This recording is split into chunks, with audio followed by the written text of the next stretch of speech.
1 kg ಮೀನು ತೊಗೊಂಡಿದ್ದೀನಿ, ಜಿಲೇಬಿ ಮೀನು ತವಾ ಫ್ರೈ ಮಾಡೋಕ್ಕೆ. ಇದು ಬೇಕಾಗಿರೋ ಮಸಾಲ ತೋರಿಸ್ತೀನಿ. ಕ್ಲೀನ್ ಮಾಡಿ ಇಟ್ಕೊಂಡಿದ್ದೀನಿ ಮೀನು.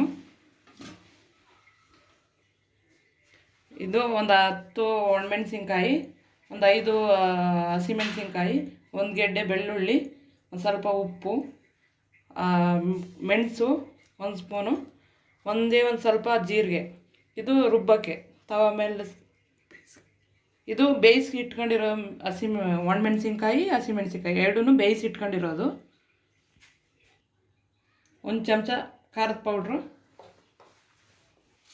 1 ಚಮಚ ಉಪ್ಪು ಹಾಕೊತಾ ಇದ್ದೀನಿ, ಒಂದು ಸ್ವಲ್ಪ ಅರಿಶಿನ ಪುಡಿ ಹಾಕೊತಾ ಇದ್ದೀನಿ. ಅದಕ್ಕೆ 2 ನಿಂಬೆಹಣ್ಣು ಹಾಕೊತಾ ಇದ್ದೀನಿ.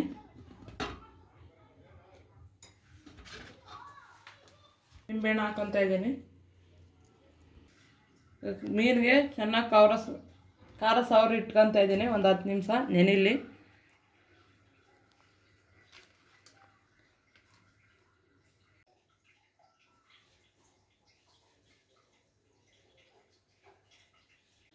ಇದು ನಿಂಬೆಹಣ್ಣು, ಅಚ್ಚ ಖಾರದ ಪುಡಿ, ಅರಿಶಿನ, ಉಪ್ಪು ಹಾಕ್ಕೊಂಡು ನೆನೆ ಇಟ್ಟಿದ್ದೆ 10 ನಿಮಿಷ. ಇವಾಗ ಅದನ್ನು ತವಾ ಮೇಲೆ ಹಾಕ್ತಾಯಿದ್ದೀನಿ. ತವಾ ಕಾಯಕ್ಕೆ ಇಟ್ಟಿದ್ದೀನಿ. ಎಣ್ಣೆ ಹಾಕಿ ತವಾ ಮೇಲೆ ಹಾಕೊತಾ ಇದ್ದೀನಿ.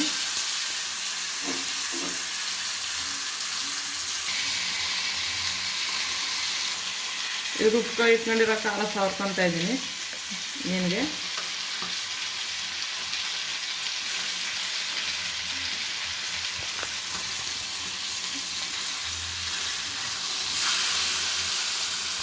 ಉಲ್ಟಾ ಮಾಡಿ ಹಾಕೊಂಡಿದ್ದೀನಿ. ಅದಕ್ಕೆ ಖಾರ ಸವರ್ಕೊತಾ ಇದ್ದೀನಿ. ಸೈಡ್ಗೊಂದು ಸ್ವಲ್ಪ ಎಣ್ಣೆ ಹಾಕೊತಾ ಇದ್ದೀನಿ ಮೀನು ಬೇಯೋಕ್ಕೆ.